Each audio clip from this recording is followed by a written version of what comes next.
BC 586년에 느부갓네살 왕이 다스리던 이 바벨론의 제국은 당시 최강국이었던 이집트와 아수르의 제국을 무너뜨리고 새로운 강자로 등장하게 됩니다. 그 무렵 선지자 예레미야는 이스라엘 백성들을 향해서 하나님께 순종하고 계명을 지키지 않으면 나라가 멸망하고 포로로 끌려가게 될 것이다 라고 눈물로 호소하게 됩니다. 하지만 이스라엘 백성들은 도통 위기의식을 느끼지 못하고 결국은 유다는 바벨론에 의해서 멸망을 당하고 말았습니다. 이 오늘 본문은 느헤미야가 그로부터 약 140년이 지난 후에 패권이 바벨론에서 성경에 등장하는 이 바사, 그러니까 페르시아 제국으로 넘어갔고 이미 포로 귀환도 2차례 이루어진 그런 상황이 오늘 이 느헤미야의 상황입니다. 이런 역사적 기록으로 볼 때 이 느헤미야는 바벨론 포로 중에 태어난 포로민의 2세였습니다. 한마디로 느헤미야는 이 나라를 잃은 절망적인 상황 속에서 태어났습니다. 그런데 이런 절망 속에서도 이 포로민이었던 느헤미야는 높은 권력의 자리에 올라가게 됩니다. 오늘 본문 1절 말씀인데요, 우리 1절 말씀 함께 읽어보도록 하겠습니다. 1절입니다. 시작. 하갈의 아들 느헤미야의 말이라. 아닥사스다 왕 제20년 기슬월에 내가 수산궁에 있는데. 아멘. 이 느헤미야가 지금 수산궁에 있었다라고 기록하고 있습니다. 당시 페르시아에는 전국에 4개의 왕궁이 있었습니다. 그래서 왕은 계절마다 이 4개의 왕궁을 돌아다니면서 그 나라를 통치하게 되는데, 이 수산궁은 수산이라고 하는 지역에 있는 궁이라고 해서 이 수산궁이라고 부르는 그런 궁입니다. 이 느헤미야가 지금 이 수산궁에 있었다라는 것은 아닥사스다 왕의 이 대신이었다라는 것이죠. 오늘 본문 11절 말씀에 보면 이 수산궁에 살고 있는 이 느헤미야의 직책이 정확하게 나와 있습니다. 우리 11절 말씀 함께 읽어볼까요? 11절입니다. 시작. 주여 구하오니 귀를 기울이사 종의 기도와 주의 이름을 경외하기를 기뻐하는 종들의 기도를 들으시고 오늘 종이 형통하여 이 사람 앞에서 은혜를 입게 하옵소서 하였나니 그때 내가 왕의 술관원이 되었느니라. 아멘. 어떤 관직에 올랐다라고 기록하고 있습니까? 술관원이 되었다라고 말씀합니다. 그런데 오늘 우리 한글 성경에 보면 그때 술관원이 되었다라고 번역하고 있어서 그 당시에 술관원이 되었던 것처럼 보이지만 사실 이 번역은 잘못된 것입니다. 더 정확하게 번역은 그때 내가 술관원이었다라고 번역하는 것이 더 정확한 번역입니다. 그러니까 이미 이 느헤미야는 술관원의 직에 올라 있었던 것이죠. 여러분, 이 술관원은 당시 아주 고위 관직입니다. 왕이 마시는 모든 술을 관리 감독하고 그 술잔을 왕 앞에 가지고 나아가는 고위 관직이었습니다. 포로민 2세인 느헤미야가 이 술관원의 자리까지 어떻게 올랐는지 우리는 알 수는 없지만 포로민이었던 느헤미야가 이 술관원에 올랐다는 것은 엄청난 일입니다. 당시 이 술관원은 당시에는 술에 독을 타서 왕이나 이 고위 관직들을 독살하는 경우가 많았습니다. 그래서 술관원은 왕 앞에서 자신이 먼저 왼손에 술을 따라서 그 술을 먼저 마시게 됩니다. 이 행위는 술에 독이 없다는 것을 확인시켜 줌과 동시에 왕을 향한 충성심과 복종심을 나타내는 행위였습니다. 술관원은 왕이 마시는 술뿐만 아니라 왕궁으로 들어오는 모든 음식까지도 관리 감독하는 자리였습니다. 심지어는 왕의 침실까지도 맡아서 관리하는 왕의 경호까지 책임지는 그런 고위 관직이었습니다. 그래서 마음만 먹으면 왕을 독살할 수 있었기 때문에 아무나 이 자리에 올라가는 것이 아니었습니다. 절대적으로 왕이 신임하는 자야만 올라갈 수 있는 오른손 중에 오른손이 맞는 한마디로 고위 관직이었던 것이죠. 또 당시에는 그 어떤 관직보다도 왕과 가까이 할 수 있는 자리였습니다. 그래서 왕과 수시로 대화를 나눌 수 있는 특권을 가진 사람이 바로 이 술관원이었습니다. 그래서 고대 기록에 의하면 이 술관원은 군사 총사령관보다 더 큰 영향력을 가지고 있었다라는 기록이 남아 있습니다. 그렇기 때문에 이 포로민 2세였던 느헤미야는 그 자리에 오르기까지 순탄하지 않았을 것입니다. 일개 이 포로민에 불과했던 느헤미야가 어떻게 그 자리에 올랐는지 성경은 기록하고 있지 않기 때문에 우리는 알 수는 없습니다. 하지만 성경을 보면 하나님께 쓰임받았던 모든 인물들은 하나님의 섭리에 따라 움직였다는 것을 보게 될 때 느헤미야 역시도 포로 신분에서 그 자리에 앉기까지는 하나님의 뜻을 이루기 위한 특별한 섭리가 있었음을 우리가 부인할 수가 없는 것입니다. 모세만 봐도 이스라엘 백성들을 애굽에서 구원하기 위해 하나님께서 적장의 심장에서 왕궁에서 자라게 하신 것도 하나님의 큰 섭리였습니다. 이처럼 느헤미야도 포로의 신분에서 그들을 회복시키고 하나님의 백성의 자리 가운데 이끌기 위해서 하나님의 섭리 가운데 이방 나라의 고위 간직에 오르게 되었던 것입니다. 하나님은 하나님의 뜻을 이루기 위해 택한 백성들을 필요한 자리에 앉히시는 것은 오늘날도 마찬가지입니다. 이것은 특정한 몇몇 사람에게만 해당되는 것이 아니라 우리 모두에게 동일하게 해당됩니다. 왜냐하면 성도들은 모두가 하나님 앞에 부름받은 자들이기 때문입니다. 그래서 우리가 서 있는 그 자리가 하나님이 보내신 자리입니다. 혹 지금 내가 서 있는 그 자리에 일이 잘 풀리지 않는다고 해서 우리가 절망할 필요가 없습니다. 우리 모두는 하나님께서 부름받은 자녀의 백성이기 때문에 하나님의 섭리 가운데 쓰임받는 과정이기 때문입니다. 그래서 마침내 우리는 이 땅에서 하나님의 영광을 드러내는 곳에, 하나님의 이름이 높아지는 곳에 귀하게 쓰임받게 될 것임을 믿음으로 고백하며 나아갈 수 있는 하나님의 백성들이 되기를 주님의 이름으로 축복합니다. 그렇게 하나님의 섭리 가운데 이 술관원의 자리에 오르게 된 느헤미야는 어느 날 고국의 안타까운 소식을 듣게 됩니다. 우리 2절 3절 말씀인데요, 함께 읽어보겠습니다. 시작.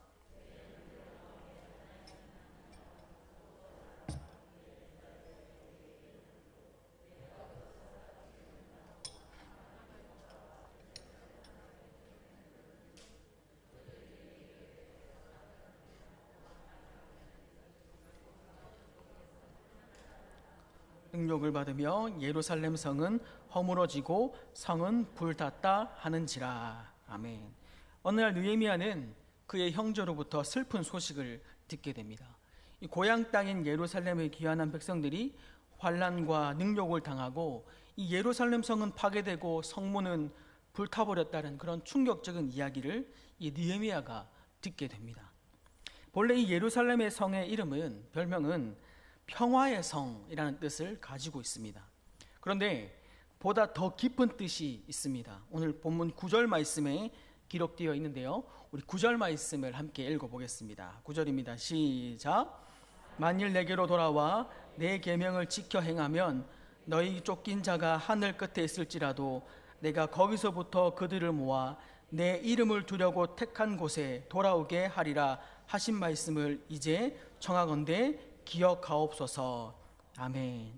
여기 보면 내 이름을 두려고 택하신 곳이라고 말씀합니다. 이 예루살렘은 내 이름을 두려고 택하신 곳입니다. 그러니까 예루살렘은 하나님께서 거하시기 위해 택한 곳이라는 말씀입니다.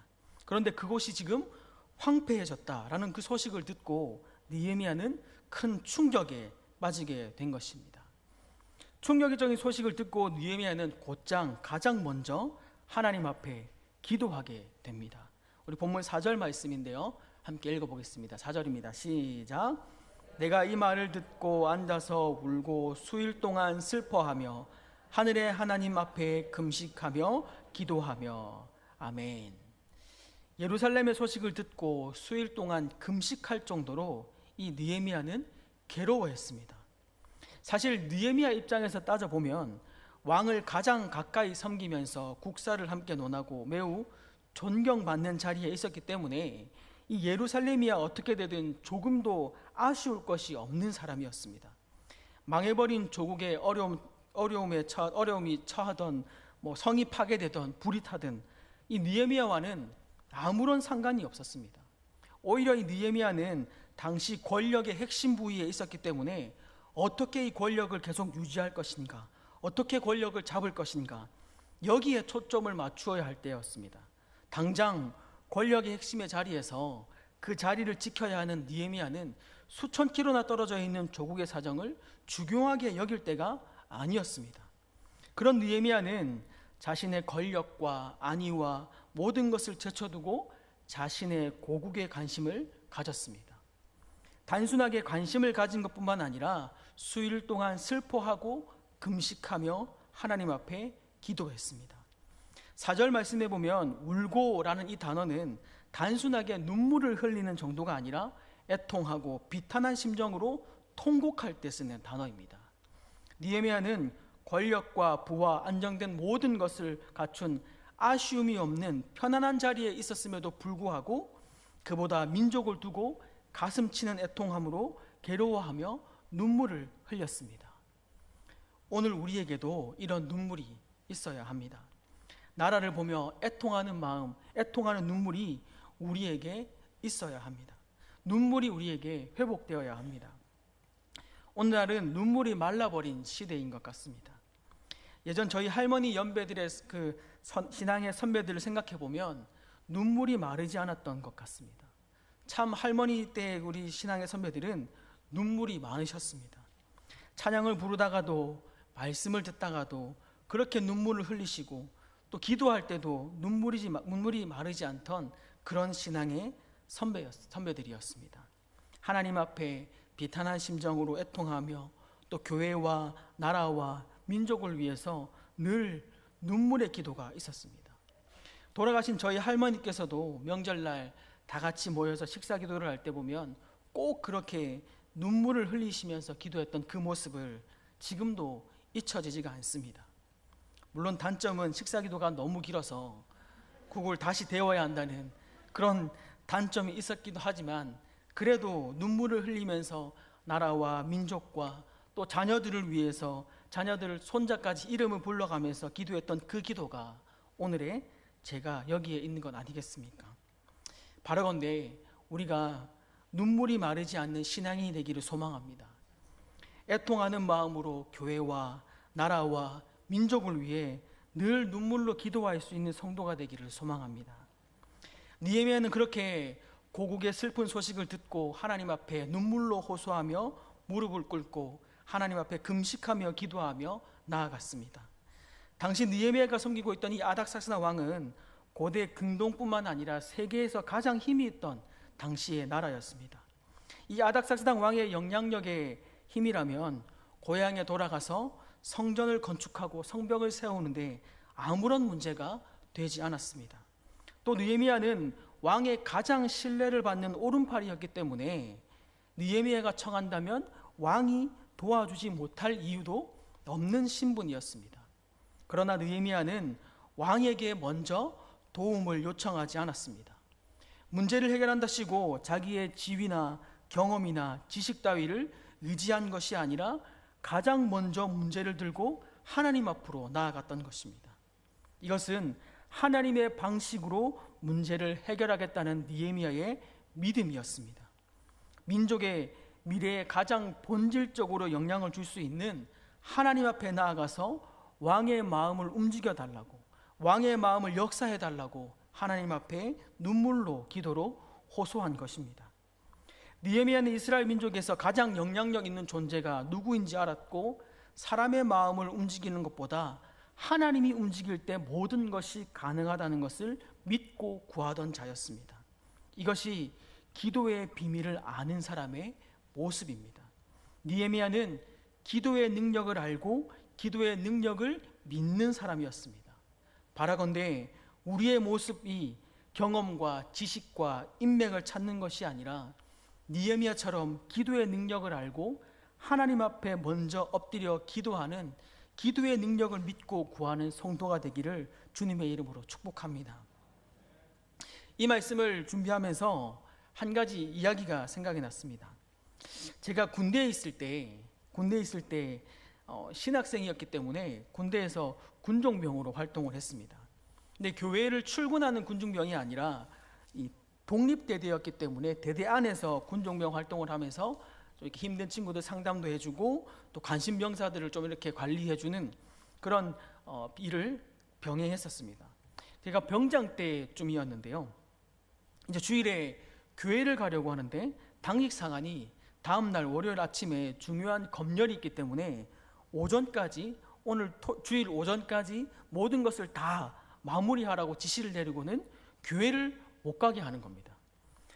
제가 그때 주일이 되면 이 후임들을 다 교회를 데려가서 교회에서 놀고 맛있는 것도 사주고 또 이 교회는 이렇게 간부들의 이렇게 자녀들이 오기 때문에 좀 이렇게 젊은 아가씨들도 있고 뭐 청년들도 좀 있었기 때문에 아주 후임들이 좋아했습니다. 그래서 후임들을 데리고 가서 그렇게 예배를 드렸습니다. 그런데 이 후임들을 잔뜩 데리고 가버리면 다음 날 중요한 검열이 있기 때문에 검열 준비를 못하기 때문에 아예 종교 행사가 없다. 우리 대대는 종교 행사가 없다. 이번 주는 없다라고 이 상급 부대의 배차를 못하도록 막아버린 겁니다. 그때 저희 삼촌이 육사 출신 대령으로 근무하고 있었습니다. 그래서 제가 이거를 우리 삼촌에게 다 일러버릴까 하다가 그렇게 해버리면 일이 너무 더 커지고 복잡해질 것 같아서 제가 그냥 당직사관에게 가서 이렇게 얘기했습니다. 오늘 그래도 주일이니까 저희끼리 모여서 잠깐이라도 예배를 드리고 검열 준비를 하도록 하겠습니다. 그렇게 허락을 받고 저희들끼리 모여서 이렇게 예배를 드렸습니다. 근데 예배를 드리는데 얼마나 이게 억울하고 화가 나는지 하나님 앞에 전 속으로 이렇게 기도했어요. 하나님, 어떻게 주일에 예배를 못 드린단 말입니까? 이제 매주일마다 당직사관의 마음을 좀 움직여 주셔서 이런 일이 다시 없도록 하나님 도와주시옵소서. 제가 속으로 기도를 했어요. 그런데 평소에 같이 예배 드리는 친구들이 교회를 가면 별로 그렇게 뜨겁게 예배하거나 기도하지 않았는데 그날따라 이 아이들이 교회를 못 가게 해서 그런지 아주 뜨겁게 소리내서 기도를 하더라고요. 한 녀석이 이렇게 기도하는 거예요. 주님, 저 마귀 같은 당직사관이 교회를 못 가게 합니다. 어떻게 할까요? 이걸 소리를 지르면서 고래고래 기도를 하더라고요. 제가 일개 병사 주제에 지가 간부를 어떻게 할 건지 그런 생각이 들면서 사실은 그것보다 얘가 너무 크게 소리를 내서 기도를 했기 때문에 이 소리가 혹시 당직사관의 귀에 들어가지 않을까 약간 부담스러운 그런 마음으로 찬양하고 또 기도하고 그렇게 있었습니다. 그런데 갑자기 한 병사가 저희들이 예배드리고 있는 방을 문을 팍 열고 들어오더니 빨리 지금 지휘 통제실로 다 내려오라는 겁니다. 그래서 큰일 났다. 이 당직사관이 기도 소리를 들었는가 보다. 아이고 큰일 났다. 이제 골치 아프게 됐네 생각하고 이제 아이들을 다 데리고 예배를 마무리하고 내려갔습니다. 내려갔는데 어찌된 일인지 저희가 타고 가는 버스가 그 대대 앞에서 기다리고 있는 겁니다.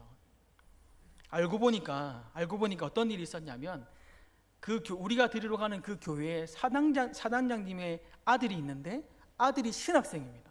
그 신학생이 그날 그 교회에 방문한다는 그 소식이 전해진 거예요.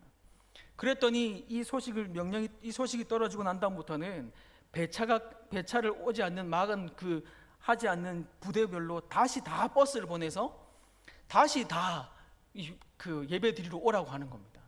사단장님이 그날 그 교회에 오기 때문에 모든 병사들 다 집합시켜라. 이런 상급 부대에서 명령이 떨어진 겁니다. 제가 그 얘기를 듣고 하나님 앞에 얼마나 기뻐했는지 할렐루야 기쁨을 외치면서 하나님 앞에 기쁘게 예배 드렸던 적이 있었습니다. 여러분, 만약에 제가 그렇게 모여서 기도하지 않고 저희 삼촌에게 연락을 했더라면 더 일이 복잡해지고 더 문제가 생겼을 겁니다. 그런데 함께 모여서 기도했더니 하나님께서 사단장의 아들을 동원하셔서 예배 드릴 수 있도록 인도해 주셨습니다. 여러분, 제가 그때 그 기도의 능력을 경험하면서 믿는 사람은 역시 기도해야 되는구나, 사람을 찾는 것이 아니라 기도해야 되는 거구나 하는 것을 제가 아주 뼈저리게 경험했습니다. 여러분, 우리는 기도가 곧 능력이 되어야 합니다. 예레미야의 기도는 역사를 바꾸는 기도였습니다. 예레미야 1장부터 마지막 13장까지 총 12번의 기도가 등장합니다. 느헤미야는 기도로 시작해서 기도로 마쳤다고 할 정도로 이 느헤미야는 기도의 사람이었습니다. 예루살렘의 성벽을 재건하는 대역사가 이 느헤미야의 한 사람의 기도부터 시작되었습니다. 그러므로 기도가 곧 능력이고 기도가 곧 힘입니다. 한 사람이 입을 열어서 기도하기 시작하면 하나님의 놀라운 일이 거기서부터 시작되는 것입니다. 그래서 우리는 절망할 수가 없습니다. 왜 그렇습니까? 기도하면 우리의 기도를 들으시는 하나님이 계시기 때문입니다. 우리가 기도할 때 무너졌던 모든 성벽들이 재건되는 역사가 일어날 것이기 때문입니다.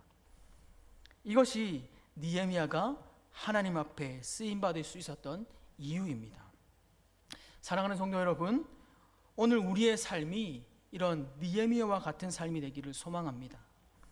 세상의 방법이 아니라 하나님의 방법으로 기도를 택하여서 기도로 힘을 기르고 기도로 하나님의 능력을 경험하는 믿음의 성도가 되기를 축복합니다.